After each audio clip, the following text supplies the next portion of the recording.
Nenhuma empresa no mundo de videogame é tão absolutamente consistente em termos de resultados quanto a Nintendo por um tempo tão grande, certo? É incrível isso. É absolutamente incrível isso. A Nintendo, ela entrega uma quantidade de grana, geração após geração, e uma quantidade de jogos incrivelmente bons, geração após geração, que é uma coisa que a gente fala assim, cara, tipo, é magia, isso é arcanismo, não é possível isso, não tem como, né? Mas e é uma cultura que vai sendo passada do mais velho para o mais novo, do mais velho para o mais novo, do mais velho para o mais novo, do mais velho para o mais novo, e todo mundo que vai entrando vai sendo contaminado por essa mesma cultura. E a Nintendo é uma empresa que ela se permite, ela tem três grandes diferenças, né? Uma, ela mantém seus funcionários. Ela mantém seus funcionários. Os executivos fazem cortes de salário, eles entregam mais dinheiro para baixo, eles mantêm seus funcionários, eles não demitem.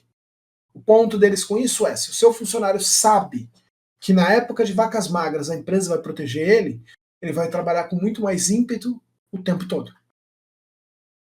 Segundo ponto, eles não trabalham alavancados, eles trabalham recuados. Então, eles trabalham com projetos muito menores, projetos mais baratos, que usem dinheiro interno deles. Né? Eles não trabalham dependendo dos fluxos do mercado. Claro, uma empresa que vende produto no mercado depende dos auspícios do Deus mercado. Mas a Nintendo trabalha com o pé muito menos na poça. Então, se a água congelar rapidamente, ela só perde o dedão. Ela não perde tudo da cintura para baixo. Né?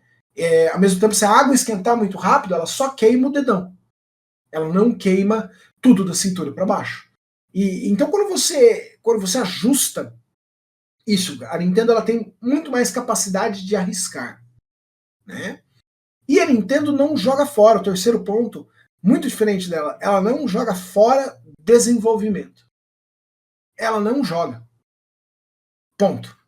Então, a Nintendo, quando você conversa sobre um jogo, né, recentemente eu fiz 2 vídeos dando uma olhada no GigaLeak, né, no vazamento do GigaLeak, e você vê no GigaLeak, por exemplo, que certos elementos que vão aparecer, por exemplo, o Gloom em Tears of the Kingdom, o Gloom, que é quando você é ferido por determinadas coisas na escuridão, certo? Elas tiram um tanto do life do Link, e o Link não consegue recuperar aquele tanto de life.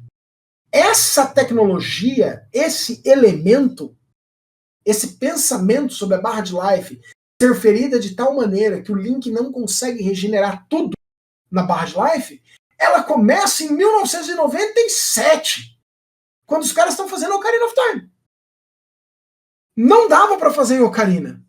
Então vamos guardar isso no armário. Aí você testa isso de novo em Twilight. Não dá para fazer em Twilight ainda. Põe isso no armário. Não há por que usar isso em Wind Waker. Não há para que usar isso nos jogos do DS. Não há como usar isso no Breath of the Wild. Mas no momento onde você tem a maneira de usar isso é tirado do armário, isso é usado. Né? A mesma coisa, você tem uma história fantástica na época do Famicom, do NES, onde o pessoal da Nintendo ficou trabalhando muito para conseguir fazer scrolling vertical. E eles conseguiram fazer scrolling vertical. E no momento em que eles tinham gasto milhares de homem-hora, centenas de milhares de dólares, eles tinham um protótipo que fazia scrolling na vertical. Ao que o Miyamoto falou assim, muito bacana, e guardou no armário. Não tinha um jogo para usar scrolling vertical naquele momento. Nenhum jogo precisava de scrolling vertical, da tela andar verticalmente. Mas algum tempo depois, a Fuji Television vem para eles, para a galera que fez Mario, né, para a galera da Nintendo, falar assim: eu quero um jogo baseado nos mascotes da feira de verão que eu vou fazer. e eu quero que o jogo seja feito por vocês, Nintendo.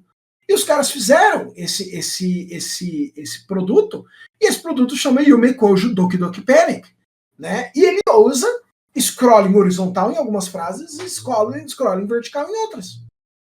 Você tirou do armário, você usou. Você tirou do armário, você usou. A Nintendo faz muito isso, né? Os Mis que existiram no Wii, no DS, no 3DS, né? Aliás, no DS, no DS não, 3DS, no Wii U, no Wii, eles existem no Switch. Quando você pensa nos Mis, os Mis começam no Famicom Disk System. E eles vão sendo, a ideia vai rolando, até chegar a virar um produto no Wii. Então a Nintendo tem isso, ela não joga o que ela desenvolveu fora. Né? Quando a gente teve o Giga Leak, você tem betas de jogos de produtoras externas que estavam em servidores da Nintendo. Por quê? Porque a Nintendo nunca deletou. O cara mandou a versão 1 do jogo, a versão 1.2, 1.5, 1.7. Então a gente tem visões de betas de Axley, de Super Ghosts and Ghosts, Super Castlevania. Por quê? Porque a Nintendo nunca deletou isso aí. Ah, essa versão veio para aprovação. Não está aprovado, tem que mudar isso.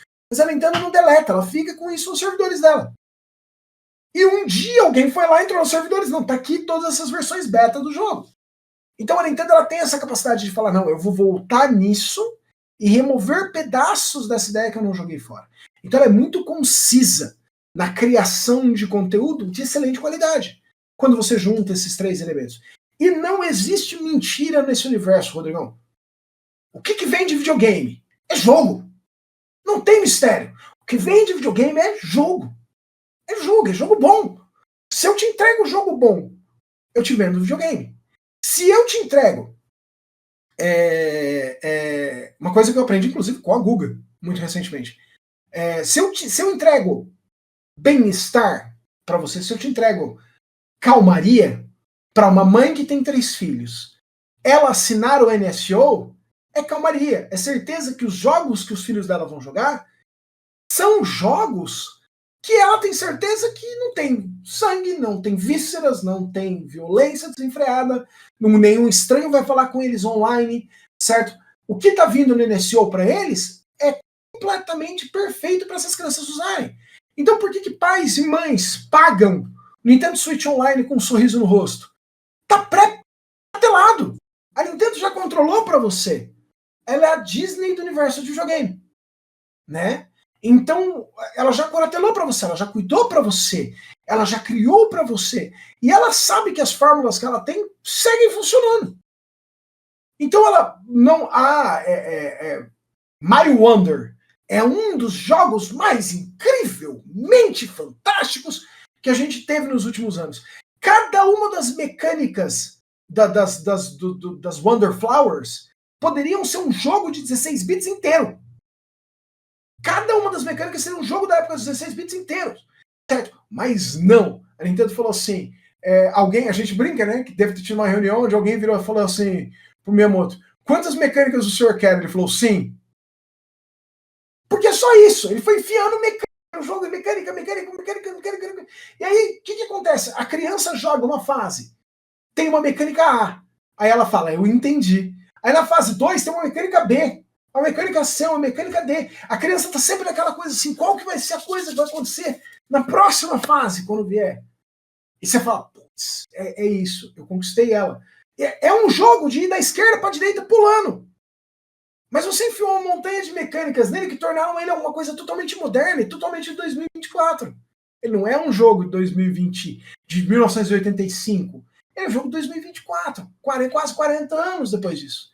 Então, a Nintendo ela consegue ajustar e mexer o que ela precisa e criar, por exemplo, Pikmin. Pikmin é um jogo de tiroteio competitivo de equipes que, se fosse feito nos Estados Unidos, seria um Call of Duty da vida. Certo? Mas a Nintendo falou assim, eu vou fazer um jogo competitivo. Vão ser lulas. E elas vão jogar lulas e povos, e eles vão jogar tinta um no outro. Aí você fala assim, isso é absolutamente incrível, isso é fantástico. Então um pai e uma mãe, eles não têm medo de deixar um filho jogar Pikmin. Desculpa, Splatoon. Não Pikmin, perdão, Splatoon. Splatoon. Eu jogar Splatoon. Por quê? Porque Splatoon é perfeito para eles. Pikmin é perfeito. Pikmin é estranho. Pikmin é uma coisa muito estranha. Pikmin é uma coisa que só existe no universo da Nintendo e só o Miyamoto ia pensar nele. Eu tinha GameCube. Eu amo GameCube. Eu adoro GameCube. Eu tenho uma fascinação com GameCube. E na época do GameCube, quando eu li numa revista de videogame que estava vindo um jogo sobre um astronauta que controlava flores com um apito, e aí você controlava as flores num jogo de estratégia, eu falei, isso vai ser um cocô gigante, vai ser um cocô voador isso aqui. Certo? Não, é incrível. Você começa e você perde horas lá dentro. Mas só eles têm essa capacidade de fazer isso. Por quê? Ninguém vai ser demitido se errar. Você tem material guardado para explorar por anos e você tem você não está dependendo tanto de dinheiro externo para você fazer os ajustes e movimentar. Você não precisa satisfazer o cara externo com o que você está fazendo.